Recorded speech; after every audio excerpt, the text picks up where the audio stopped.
Dans cette vidéo, nous allons parler des représentations graphiques des fonctions affines. On considère la fonction g, une fonction affine, qui à x associe le nombre ax plus b.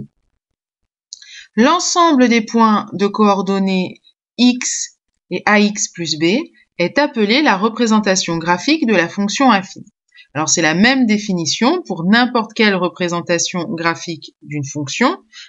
C'est l'ensemble des points dont l'abscisse peut être écrit x et l'ordonnée va être g de x. Donc dans un repère, cette représentation est la droite passant par le point de coordonnées 0 quand x égale 0. On a vu dans la dernière vidéo que g de 0 est égal à b, donc le point de coordonnées 0, b appartient à cette droite. Et c'est une droite qui va être parallèle à la droite représentant la fonction linéaire de coefficient a. On va voir ce que ça signifie sur quelques exemples. Donc on dit que cette droite a pour équation y égale à x plus b, c'est le même vocabulaire que l'on utilise avec les fonctions linéaires et leur représentation graphique. A, c'est ce qu'on appelle le coefficient directeur de la droite. Il indique la direction de la droite, si elle monte entre guillemets ou si elle descend. Et ça, c'est donc le même vocabulaire que pour les fonctions linéaires.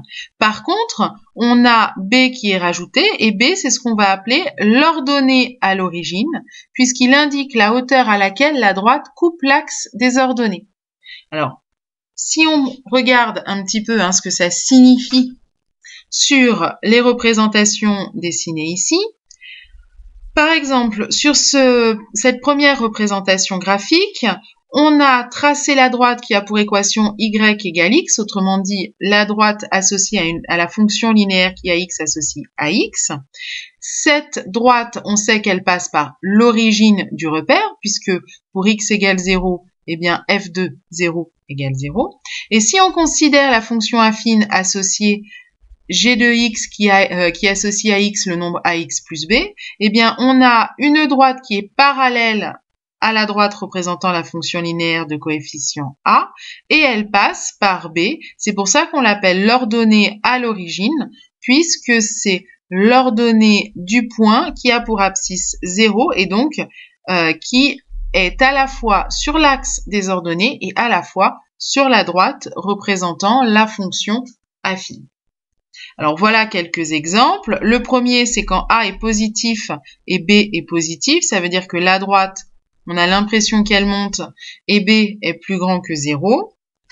Ici, dans cette deuxième représentation graphique, on a encore l'impression que la droite monte, donc le coefficient directeur est positif. Par contre, l'ordonnée à l'origine est négatif, donc la droite représentant la fonction affine est en dessous de la droite représentant la fonction linéaire associée.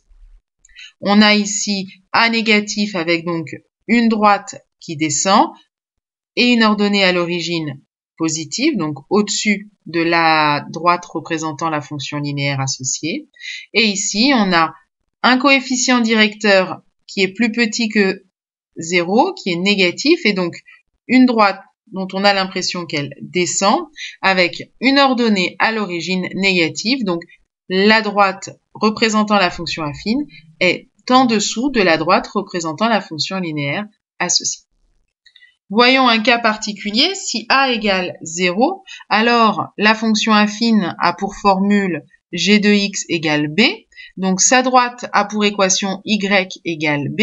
Autrement dit, pour n'importe quelle valeur de x, g de x est toujours égal à b. Donc on va se retrouver avec une représentation graphique de cette forme, c'est-à-dire que la droite, elle est parallèle à l'axe des abscisses et elle coupe l'axe des ordonnées en b, l'ordonnée à l'origine. Alors on dit que ces fonctions qui sont égales à b, quelle que soit la valeur de x, ce sont des fonctions constantes. Et donc la représentation graphique des fonctions constantes, c'est une droite qui passe par b et qui est parallèle à l'axe des abscisses.